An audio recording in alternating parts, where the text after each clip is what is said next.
CTET 2023 के paper 2 में mathematics section में से ये थर्ड पार्ट है। इसमें अब आगे हम लोग क्वेश्चन देखेंगे, ठीक है।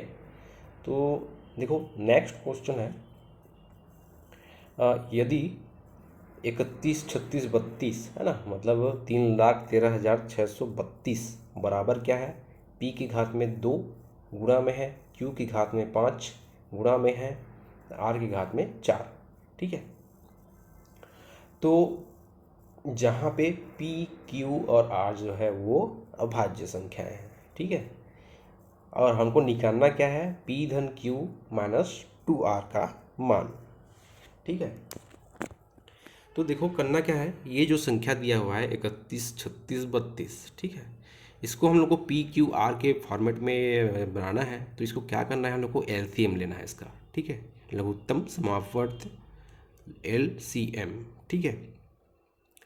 तो इस प्रकार से निकालते हैं, आप लोग को पता होगा, है ना। बेसिक चीज़ें आप लोग को भाई पहले पढ़ना पड़ेगा, समझना पड़ेगा, उसके बाद आप लोग को यहाँ पे क्या है मैं बताते जाऊँगा तो फिर वीडियो लंबा होते जाएगा, बोरिंग सा लगने लगेगा। तो देखो यहाँ पे LCM इसका निकालते कैसे हैं, मैं प्रोसेस थोड़ा सा बता देता हूँ, ठीक है। तो ये जो संख्या है लिख दिए यहाँ पे। अब इसको हम लोग भाग देते जाते हैं छोटी संख्या से, है ना। 2 से देंगे पहले, अगर 2 से नहीं जाता है ये तो 3 से ट्राई करेंगे, वैसे ही 4 से, 5 से, है ना, मतलब तो यहाँ पे देखो 2 से ये डिवाइड हो रहा है, ठीक है।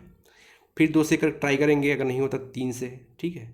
और फिर इसके बाद ऐसे ही इसको गुणा करते जाएंगे तो हमको क्या मिलेगा, देखो यहाँ पे, है ना।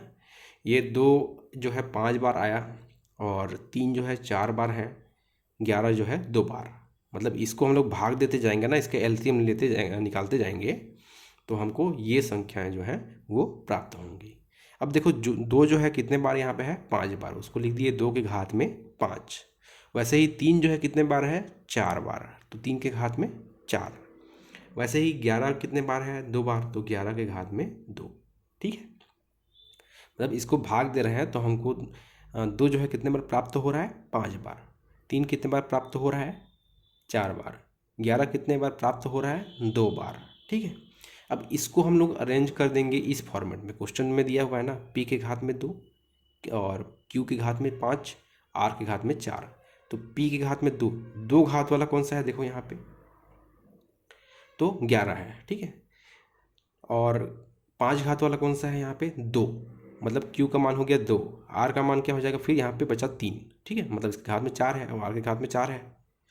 तो इसको अरेंज करके लिखते हैं तो क्या होगा, p के घात में 2, q के घात में 5 और r के घात में 4 बराबर 11 के घात में 2, है ना, क्योंकि p जो है 11 है और घात में 2, घात में 2, ठीक है। इस प्रकार कंपेयर करेंगे, इसको अरेंज करके लिख देंगे, ठीक है। अब देखो निकालना क्या है, हम लोग को p q r का मान तो प्राप्त हो गया, घात सबके समान है इधर लेफ्ट हैंड साइड और राइट हैंड साइड में। तो p बराबर 11, q बराबर 2, r बराबर 3। हमको निकालना क्या है, p धन q माइनस 2r, ठीक है, p धन q माइनस 2r। तो 11 धन 2 माइनस 2 गुणा 3, ठीक है। यहाँ पे वैल्यू को पुट कर दिए हैं यहाँ पे, ठीक है। तो 13 माइनस 6 मतलब हो गया 7। इसका यही ये आंसर है, ठीक है। ऑप्शन नंबर 2 7 इसका आंसर है। अब देखो नेक्स्ट क्वेश्चन है, बोला है किसी संख्या से -1/4 के घात में -1 को गुणा किया जाए। अच्छा, किस संख्या को, है ना, मतलब कोई एक संख्या है जिसका गुणा जो है इसके साथ में किया जाए तो हमको क्या मिलना चाहिए, ये -7/4 के घात में -1 का व्युत्क्रम, है ना। तो उसी को यहाँ पे लिखा है कि -1/4 के घात में -1 गुणा x, मतलब क्या गुणा करना है, तो x गुणा कर देते हैं यहाँ पे हम लोग साथ में। तो हमको क्या मिलना चाहिए यहाँ पे, ये -7/4 के घात में -1 का व्युत्क्रम, तो का व्युत्क्रम क्या होगा, -7/4, ठीक है। अब इसको हम लोग सिंप्लीफिकेशन करते हैं, मतलब ये क्या होगा, ये 4 जो है ऊपर चला जाएगा तो -4 हो गया, ठीक है, क्योंकि ये बटे के रूप -1 के घात में है ना। तो इसका मतलब ये होता है कि ये जो है ऊपर जाएगा गुणा में तो ये -4 हो जाएगा, ठीक है। अब गुणा x किए हैं हम लोग, है ना, तो यहाँ से x का मान क्या निकल जाएगा, क्योंकि ये -4 जो है इधर गया राइट हैंड साइड में, तो ये -7/4 4 गुणा -4, ठीक है। तो माइनस ऊपर का नीचे का माइनस कट जाएगा, कैंसिल हो जाएगा, और नीचे क्या बचा 4 गुणा 4 मतलब 16। तो आंसर क्या आ जाएगा इसका 7/16, ठीक है। अब देखो नेक्स्ट क्वेश्चन। हाँ, तो ये है, यदि x बराबर अंडर रूट में है 198 198 गुणा वर्गमूल 550 और y का मान दिया है क्यूब रूट ऑफ 399 है ना, और ये 363 है, 363 है क्यूब रूट में, ठीक है। तो हमको निकालना क्या है, 1/x धन 1/y, ठीक है। अब देखो यहाँ पे x का मान दिया है इतना इतना, ठीक है, मतलब 198 रूट में है गुणा रूट में 550, ठीक है। अब इसको दोनों को हम लोग एक एक ही अंडर रूट में वर्गमूल में कर देते हैं, ठीक है। तो 198 550 एक ही वर्गमूल में आ गया, कर सकते हैं ऐसा, ठीक है। तो अब देखो 198 का एलसीएम निकालेंगे ना, भाग देते जाएंगे तो क्या आएगा 11 गुणित 9 गुणित 2, या फिर ये 9 जो है 3 से पहले भाग जाएगा, तो इसको 3 गुणा 3 कर दिए हैं यहाँ पे। वैसे ही 550 को हम लोग करेंगे तो 2 गुणा 11 गुणित 5 गुणित 5, ठीक है। देखो 11 सेम टू सेम, यहाँ 9 को तोड़ देते हैं 3 और 3 के रूप में, 3 3 9 होता है ना, और 2 2 हो गया, यहाँ पे 11 सेम एज इट इज़, 5 और 5 यहाँ पे आ गया, ठीक है। ये 9 को हम लोग बस यहाँ पे तोड़े हैं। अब देखो वर्गमूल के अंदर में है, मतलब पेयर बनाएंगे, तो पेयर बन रहा है 11 यहाँ भी है 11 यहाँ भी है, मतलब 2 11 है, तो वो 1 11 हो गया क्योंकि वर्गमूल में है, ठीक है। और 3 जो है उसका भी पेयर बन रहा है, मतलब 3 हो गया। 2 जो है उसका भी पेयर बन रहा है, 2 बार है 2, 2 हो गया। 5 का भी पेयर है, 5 हो गया, है ना, क्योंकि वर्गमूल के अंदर में पेयर अगर रहता है तो वो 1 बन जाता है ना। 1 मतलब 11 का 2 बार है तो 11 बन जाता है वो, ठीक है। तो इसको गुणा करेंगे तो x का मान कितना निकल गया यहाँ पे 330। वैसे ही इस y के मान को हम लोग सॉल्व करेंगे अब, ठीक है। तो y क्या दिया है हम लोग को, देखो यहाँ पे cube root of 3 cube root of 99 ये और ये 363, ठीक है।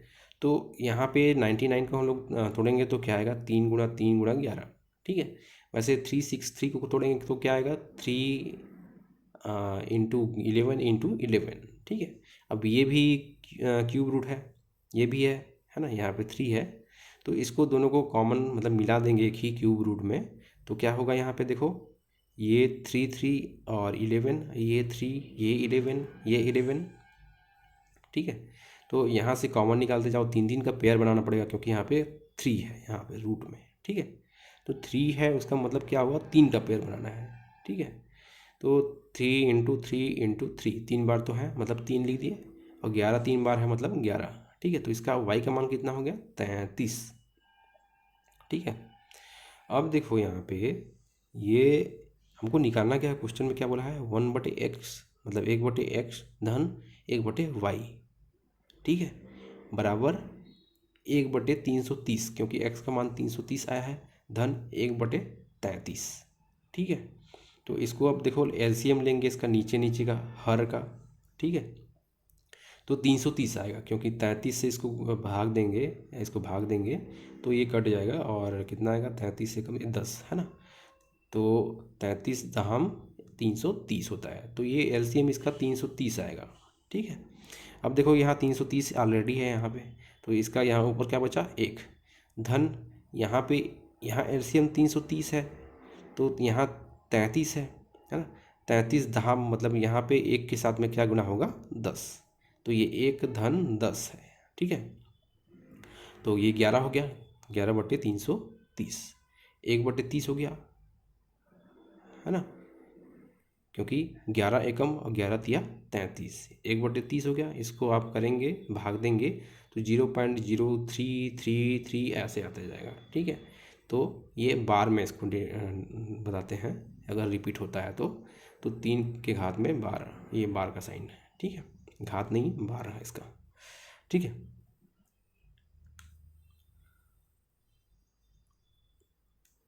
अब देखो नेक्स्ट क्वेश्चन है,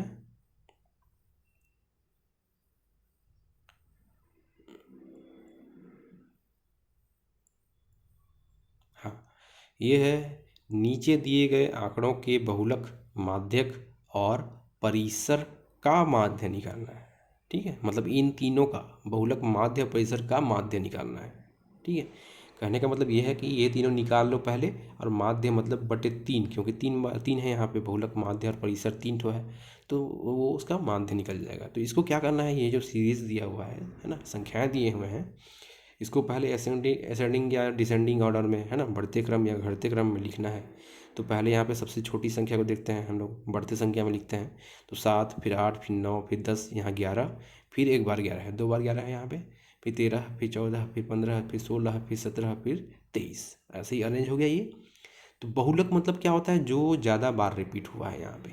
ठीक है, ज़्यादा बार रिपीट मतलब 11 जो है 2 बार आया हुआ है यहाँ पे।